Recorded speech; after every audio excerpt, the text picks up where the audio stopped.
दोस्तों, 18 मई 2024 यानी कि वैशाख बड़ा शनिवार आ रहा है दोस्तों। इसी दिन किया जाने वाला पंडित जी द्वारा बताया गया 2 लौंग और एक दीपक वाला उपाय आप लोगों को जरूर करना चाहिए, क्योंकि दोस्तों यह एक ऐसा उपाय है जो कि इस उपाय को करने के बाद दोस्तों आपको पूरे कोई और उपाय को करने की जरूरत नहीं है। जिस उपाय को आज हम आपको बहुत अच्छे से समझाने वाले हैं, इस वीडियो को के बाद इस उपाय को समझने के लिए आपको कोई और वीडियो को देखने की जरूरत नहीं पड़ेगी। तो चलिए दोस्तों, उपाय को शुरू करते हैं। तो देखिए, आज के टाइम पर हर व्यक्ति यही चाहता है कि उसे अपने जीवन में ज्यादा से ज्यादा धन मिले, उसे अपने जीवन में जल्दी से जल्दी धन मिले है ना। होता क्या है, लेकिन धन कमाने की कोशिश हम करते हैं।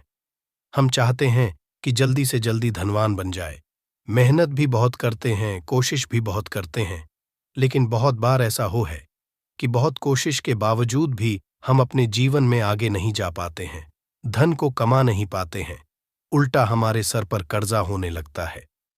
तो देखिए, बहुत बार कुंडली में अगर कोई क्षणी है तो आपके जीवन में बहुत ज्यादा दुख आएंगे। पैसे को लेकर भी आप परेशान रहेंगे, आपके घर के लोग बीमार भी रहेंगे, आप मानसिक रूप से भी परेशान रहेंगे। मतलब बहुत ज्यादा हर चीज को लेकर आप सोचते होंगे कि मुझे यह करना है, वो करना है ना। तो कहने का मतलब है, जब कुंडली में शनि की कोई पीड़ा आ जाए तब व्यक्ति पूरी से अपने जीवन में परेशान हो जाता है। घर में अगर कोई वास्तु दोष है तो घर में कर्जे की समस्याएं बढ़ेंगी, उस घर में एक भी रुपया नहीं आएगा, पैसे आने के सारे रास्ते बंद हो जाते हैं। साथ ही साथ तो और भी बहुत सारी चीजें होती हैं जब व्यक्ति की कुंडली में आ जाए, उसके घर में आ जाए, जैसे कि नजर दोष है ना। तो उस घर के काम बहुत बिगड़ते हैं। तो आज की वीडियो में जो उपाय आपको बताने वाले हैं, जिसमें आपको लौंग और एक दीपक वाला उपाय को करने से आपको अपने जीवन की हर प्रकार की समस्या का हल मिल जाएगा। अपने जीवन के हर प्रकार के दुख आप दूर कर सकते हैं। देखिए, शनिदेव जो है ना, ये न्याय के देवता भी हैं, लेकिन अगर शनिदेव किसी से प्रसन्न हो जाए तो फिर उस व्यक्ति के जीवन में सुख ही सुख होता है। यह भी बिल्कुल सत्य है। तो शनिदेव अगर आपसे रुष्ट भी है तब भी आप शनिदेव को प्रसन्न कर सकते हैं।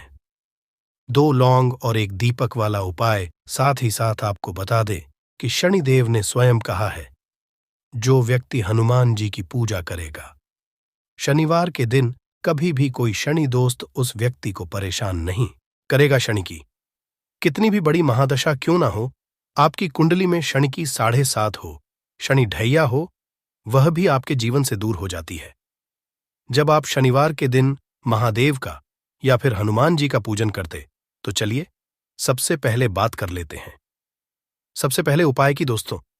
लेकिन उससे पहले जो भी मेरे भाई मेरी प्यारी बहनें आज चैनल पर पहली बार आए हैं या मेरी आवाज आज पहली बार सुन रहे हैं, अगर आप भी महादेव के सच्चे भक्त हैं तो वीडियो को लाइक और चैनल को सब्सक्राइब जरूर कर लें। तो बात कर लेते हैं उपाय को करना कैसे। देखिए, 2 फूल वाली सबसे पहले तो आपको लौंग लेनी है। एक भी लौंग खंडित ना हो, टूटी हुई ना हो। एक आपको लेना यहां पर दीपक, सरसों के तेल का दीपक लेना है, और 2 फूल वाली लौंग इसी दीपक के अंदर आपको डालनी है। अब यह दीपक आपको लेकर जाना है हनुमान जी के मंदिर में। कब लेकर जाना है?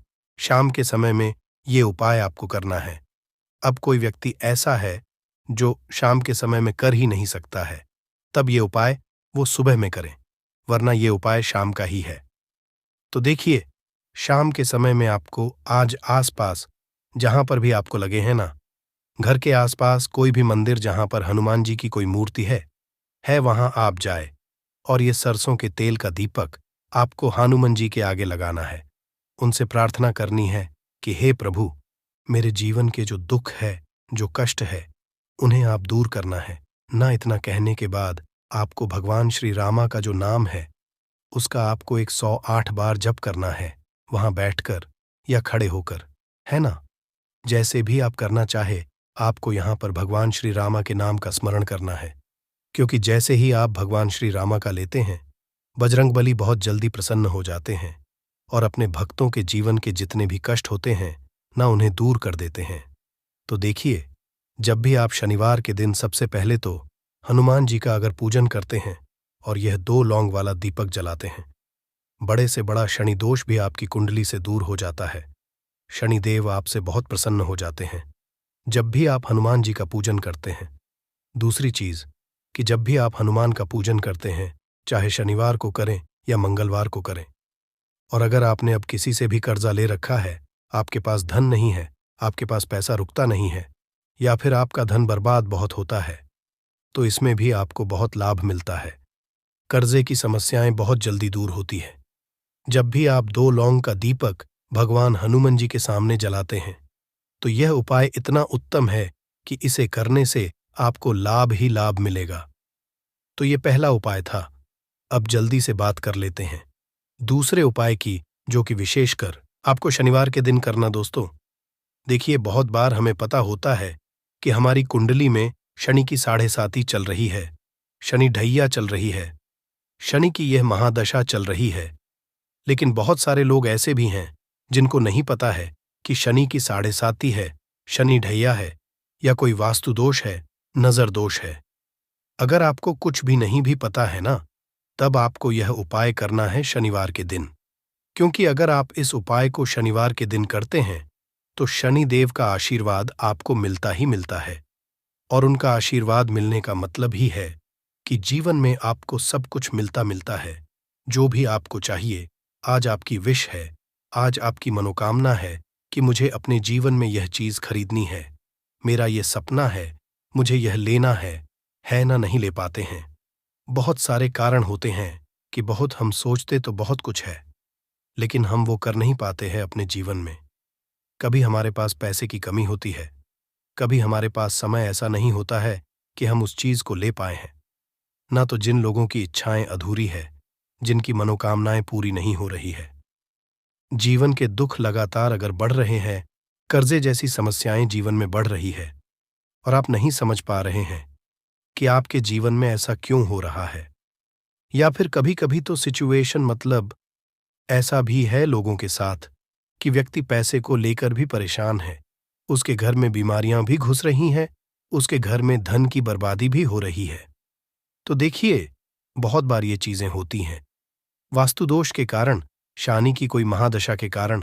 बहुत सारे कारण होते हैं, बहुत सारी चीज होती है जो हमारे जीवन को प्रभावित करती है।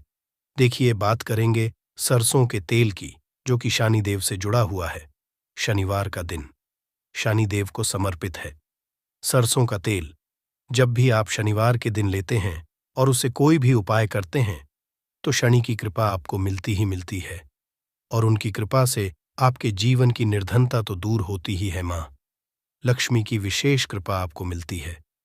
शनि की कोई भी पीड़ा अगर कुंडली में है, कोई भी महादशा चल रही है, वह दूर हो जाती है। साथ ही साथ अपार धन की आपको प्राप्ति होती है, और गुप्त लक्ष्मी भी आपको प्राप्त हो सकती है। मतलब अचानक से भी जीवन में धन आने के योग्य बनते हैं, जहां से आपको अपने जीवन में धन मिल सकता है। तो बात करेंगे एक लौंग सरसों के तेल में डालकर उपाय को कैसे करना है और किस समय करना है। तो शनिवार के दिन करना है और शाम के समय में करना है।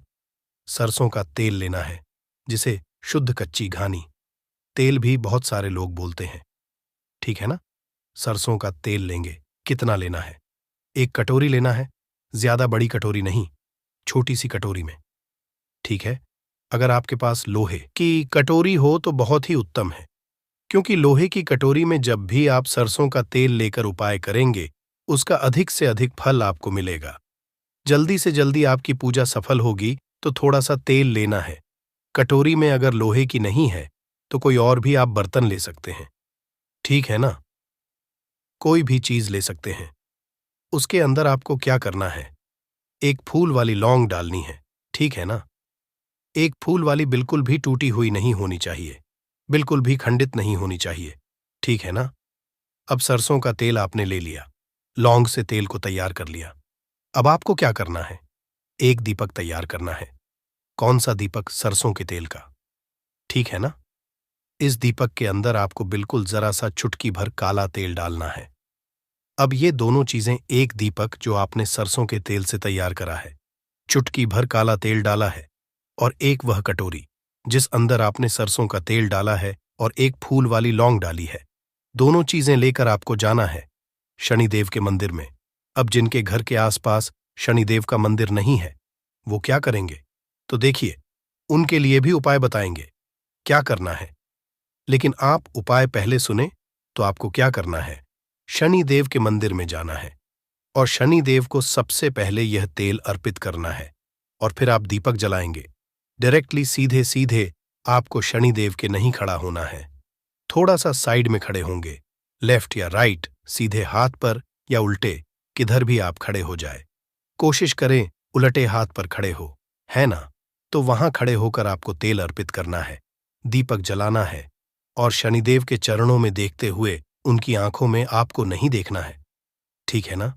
उनके चरणों में देखते हुए आपसे कहना है कि हे शनिदेव, अगर मुझसे कोई भी भूल चूक हुई हो, मुझे नहीं पता मेरे जीवन के क्यों बढ़ रहे हैं, मेरे जीवन में कर्जे जैसी ऐसी समस्याएं क्यों बढ़ रही हैं, मैं अपने जीवन में इतना परेशान क्यों हूं, मुझे कुछ भी नहीं पता। लेकिन मुझे इतना पता है कि आपकी कृपा होगी तो मेरे जीवन के जो दुख है, जो कष्ट है, इन्हें दूर होने में समय नहीं लगेगा। और आपकी कृपा जिस पर होती है, भला ऐसी कौन सी वस्तु है, ऐसी कौन सी चीज है, ऐसी कौन सी मनोकामना है जिसे आप पूरा न करें?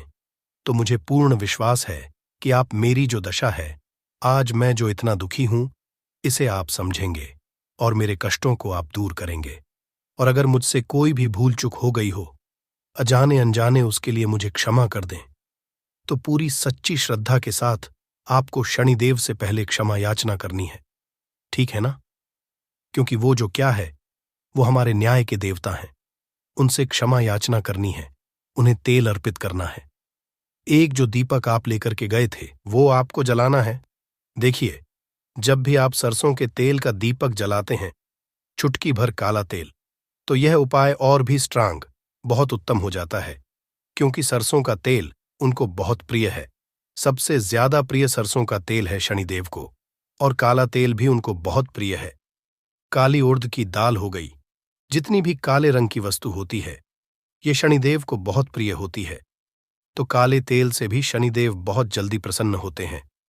तो यहां पर आपको डबल डबल आशीर्वाद मिल जाता है शनिदेव का, क्योंकि एक तो उन्हें आपने तेल किया है, लौंग वाला एक फूल वाली लौंग डालकर उस पर भी आपने दीपक जलाया है।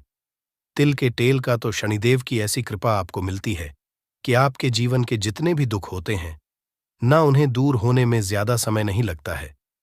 शनिदेव की महिमा ऐसी है कि जो व्यक्ति शनिदेव की कृपा पा लेता है, वह खुद देखता है कि रातों रात उसकी निर्धनता, गरीबी दूर हो जाती है और वह व्यक्ति अपने जीवन में धन को प्राप्त करता। तो बहुत ही उत्तम उपाय है। शनिवार का यह एक उपाय आपको जरूर करना चाहिए। शाम के समय करना है ये उपाय। कम से कम ये उपाय आपको 3 शनिवार करना है, ठीक है ना? और शाम के समय में ही करेंगे। माँ भगवती दुर्गा की कृपा आप और आपके पूरे परिवार पर सदा सर्वदा बनी रहे। दोस्तों, आज का वीडियो एक बहुत ही रिक्वेस्टेड वीडियो है, क्योंकि बहुत समय से आप लोगों के प्रश्न आ रहे हैं कि मुख्य द्वार पर जल छिड़कने का समय क्या होता है और सही विधि क्या होती है, किस समय हमें जल छिड़कना चाहिए। मुख्य द्वार पर, क्या मुख्य द्वार पर जल छिड़कने के लिए स्नान करना आवश्यक है? यह बिना स्नान किए भी मुख्य द्वार पर जल का छिड़काव किया जा सकता है। झाड़ू लगाने से पहले या फिर झाड़ू लगाने के बाद जल छिड़कना चाहिए। और एक और प्रश्न आया है कि क्या पीरियड्स में हम अपने घर के मुख्य द्वार पर जल का छिड़काव कर सकते हैं? यह मुख्य द्वार पर दीपदान कर सकते हैं? और से ही जुड़ा हुआ एक और प्रश्न है आपका कि मंदिर में जो प्रतिदिन हम एक जल रखते हैं, उस जल का हमें क्या करना चाहिए, किस तरह उपाय करना चाहिए? क्या हम उसे खाने में उपाय कर सकते हैं या फिर हम किसी पौधे में डाल सकते हैं? उस जल का उपयोग किस तरह से होना चाहिए? और मुख्य द्वार पर जल छिड़कने से संबंधित आपका अगला प्रश्न है कि कई ऐसे लोग हैं जो कि फ्लैट में रहते हैं, कुछ से लोग हैं जो कि किराए के मकान में रहते हैं, एक ही कमरे में रहते हैं, तो उन्हें अपने घर पर मुख्य द्वार पर दीपदान किस तरह से करना चाहिए, जल का छिड़कना चाहिए, मतलब वो किस जगह को मुख्य द्वार मानकर वहां पर मुख्य द्वार से जुड़े हुए उपाय करें। तो आज की वीडियो पूरी तरह से आपके प्रश्नों पर ही आधारित है, इसलिए बहुत महत्वपूर्ण है, पूरा जरूर देखिए। और अगर आपको आज की वीडियो अच्छी लगे तो इसे लाइक भी जरूर कीजिए, क्योंकि लायक आपके कमेंट्स ही मेरे लिए एकमात्र जरिया है जिनसे मुझे पता चलता है कि आपको यह वीडियो अच्छी लगती है और आपके लिए वीडियो उपयोगी है। तो अगर वीडियो अच्छी लगती है तो लाइक तो जरूर ही किया करें। इसके साथ ही कमेंट बॉक्स में माता रानी के नाम का जयकारा भी जरूर लगाएं। इससे आपको सकारात्मक ऊर्जा की प्राप्ति होती है। और अगर आपका कोई भी सुझाव हो, कोई भी प्रश्न हो या फिर कोई भी विशेष वीडियो देखना, तो उसके लिए भी कमेंट बॉक्स में जरूर लिखें। चैनल पर पहली बार आए हैं, अगर अभी तक आपने चैनल को सब्सक्राइब नहीं किया है, तो आज के वीडियो अगर आपको अच्छी लगे तो चैनल को सब्सक्राइब जरूर कर और बेल बटन को भी प्रेस कर लीजिए। तो इससे ये होगा कि इस चैनल पर जो भी नई वीडियो अपलोड होंगी उनकी नोटिफिकेशन आपको सही समय पर हासिल होगी। और अब जानते हैं कि मुख्य द्वार पर जल छिड़कने का सही समय क्या होता और सही विधि क्या होती है। तो देखिए, अगर आप मुख्य द्वार पर जल छिड़कते हैं तो आपको ध्यान रखना है कि जल आप एक दिन पहले ही, मतलब रात को सोने से पहले, एक पात्र में, कोई भी आप पात्र सकते हैं, जैसे कि आप एक तांबे का भी पात्र ले सकते हैं। तांबे का ना हो तो आप पीतल का ले सकते हैं, स्टील का ले सकते हैं, चांदी का ले सकते हैं, जो भी पात्र आपके पास उपलब्ध हो। एक लोटे में थोड़ा सा गंगा जल डाल दीजिए और उसके शुद्ध जल भर दीजिए। और हां, गंगा जल ना हो तो भी परेशान होने की आवश्यकता नहीं है। सिर्फ शुद्ध जल से भी आप पत्र को भर सकते हैं। जल से भरे पात्र को अपने घर की रसोई में रख दीजिए। अब जैसे कि आप अगले दिन सुबह उठकर इस जल का छिड़काव अपने घर के मुख्य द्वार पर करेंगे।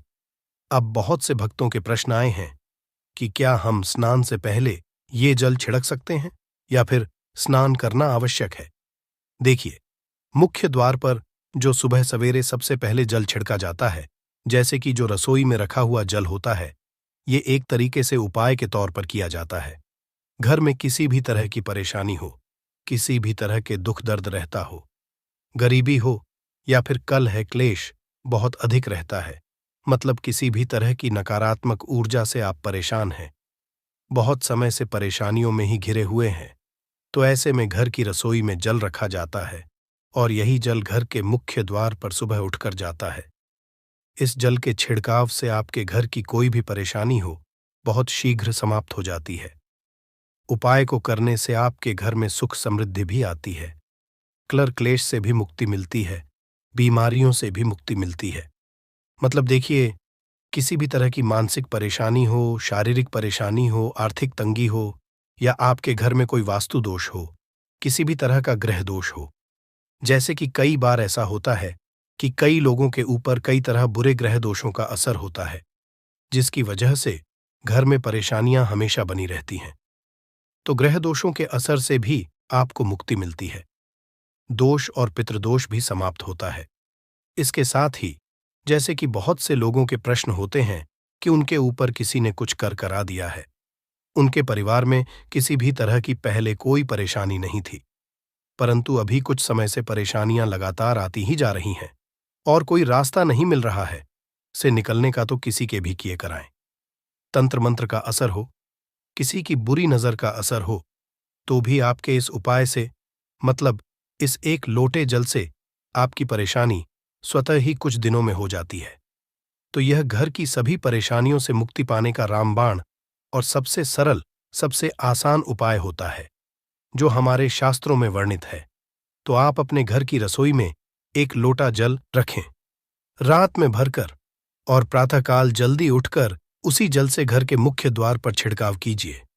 अब जैसे कि बहुत से लोगों के प्रश्न आते हैं कि यह जल हमें किस समय अपने घर के मुख्य द्वार पर छिड़कना चाहिए, तो देखिए, सुबह सूर्योदय होने से पहले इस जल का छिड़काव आपके घर के मुख्य द्वार पर हो जाना चाहिए। आप चाहे इसके बाद आप शुद्ध जल से, मतलब किसी भी दूसरे जल से अपने घर के मुख्य द्वार को धोते हैं तो बाद में भी धो सकते हैं, कोई समस्या नहीं है, परंतु इस जल का छिड़काव घर के द्वार पर सूर्योदय होने से पहले हो जाना चाहिए।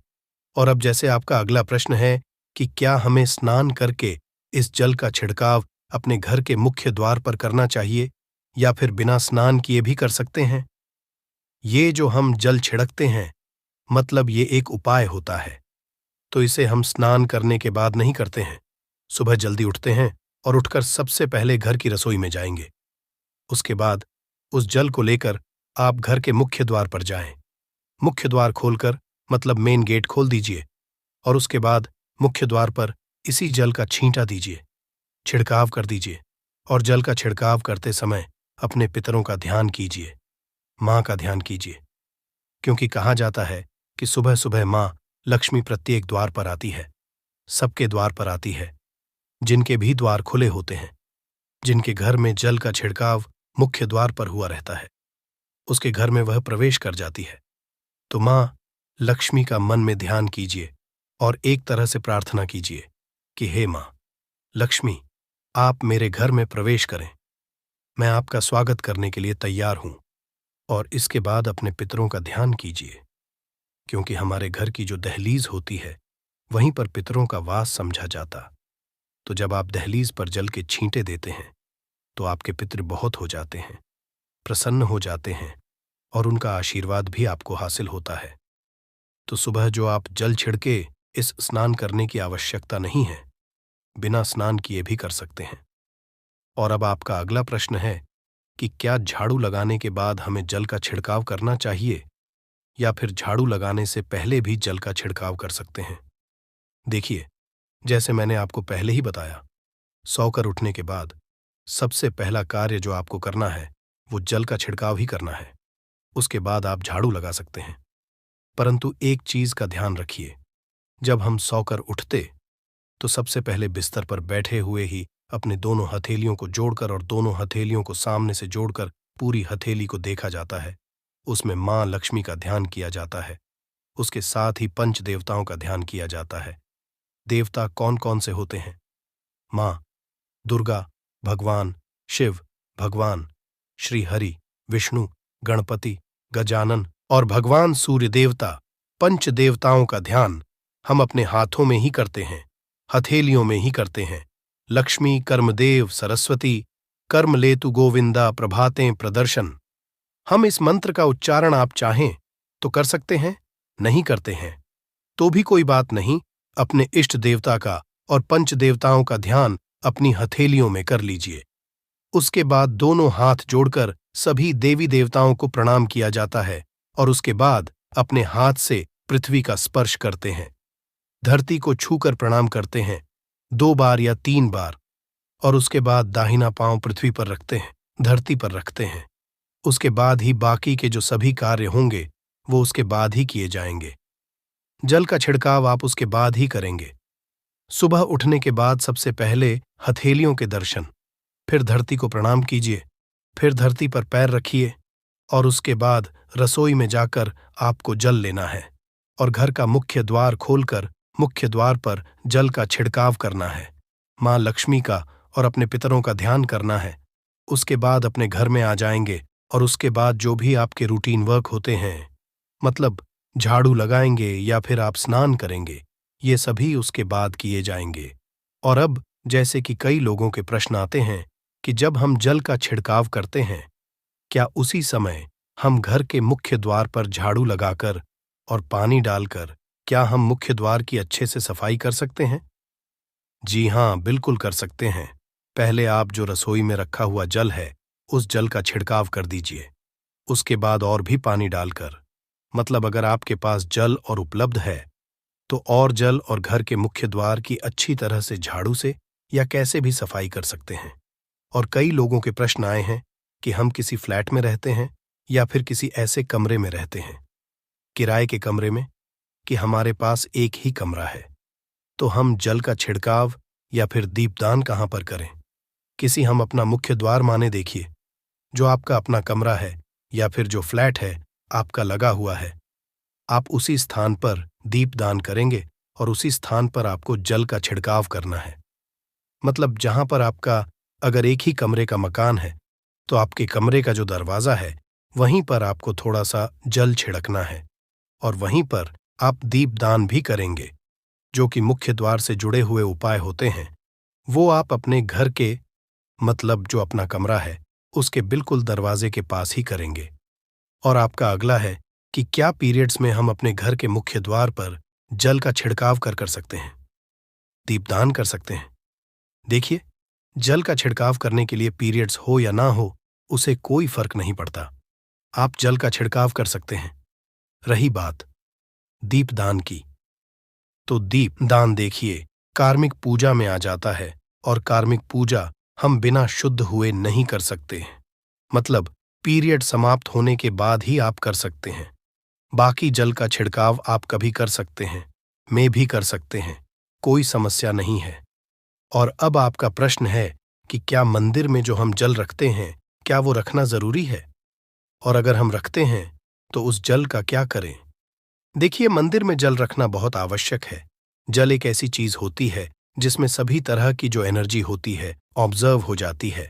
तो जो हम पूजा पाठ करते हैं, मंत्रों का जप करते हैं या वहां पर प्रार्थना करते हैं, हमारे अपने मन की कामना भी कहते हैं, से तो सभी चीजें उस जल में समाहित हो जाती हैं।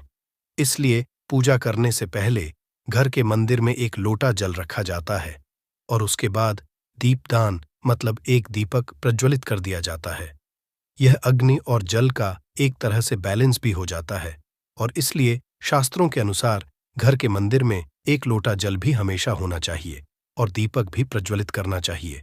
तो अब इस जल का करना क्या चाहिए? देखिए, हम जल रखते हैं, सुबह की पूजा में रखते हैं।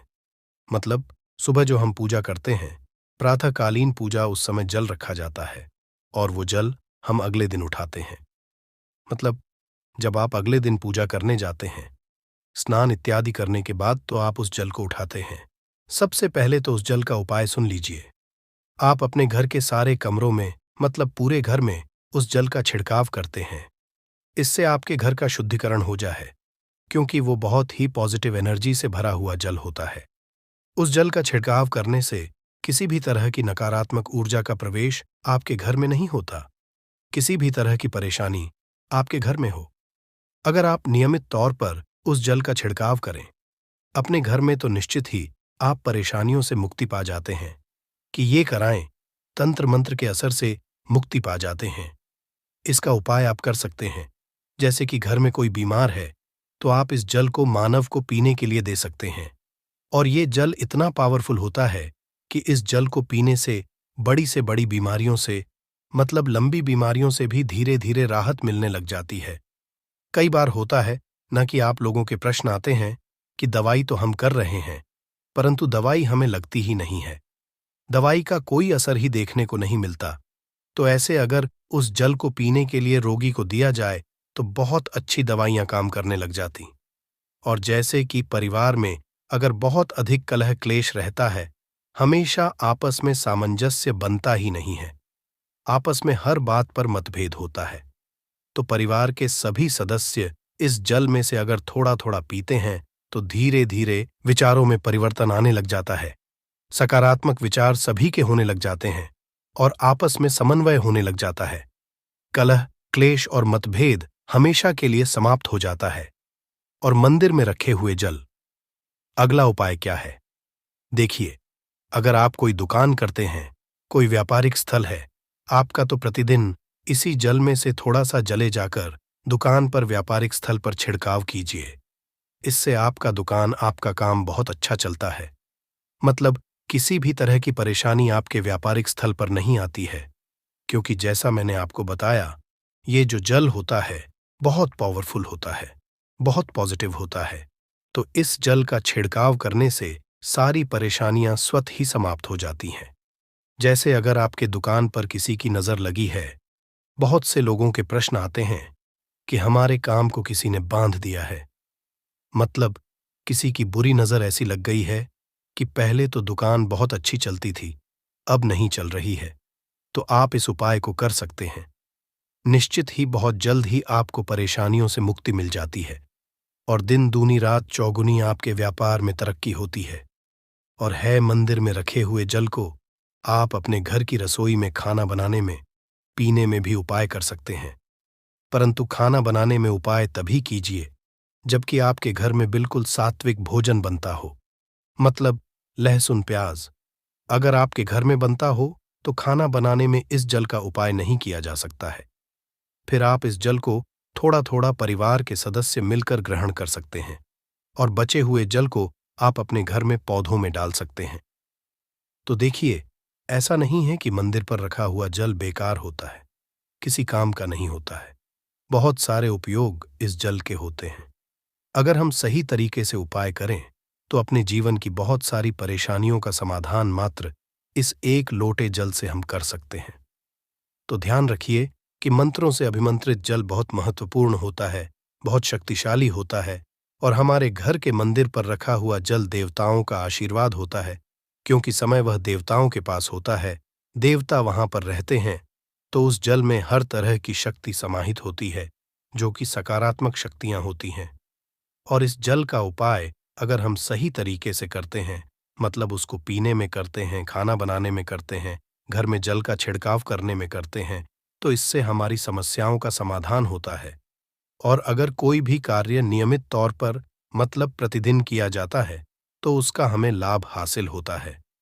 कभी कभी तो निश्चित ही आपको उतना लाभ दिखाई नहीं देगा, परंतु अगर आप नियम बना लेंगे कि हर रोज उसी जल से घर में छिड़काव करना ताले को राहु, केतु, शनि, भाग्य का प्रतीक समझा तो दोस्तों, चाबी को उचित स्थान पर रखने से घर में नहीं होता, धन्य धान्य की कमी बंध जाती है। माता लक्ष्मी क्यों रखना चाहिए? तकिए के नीचे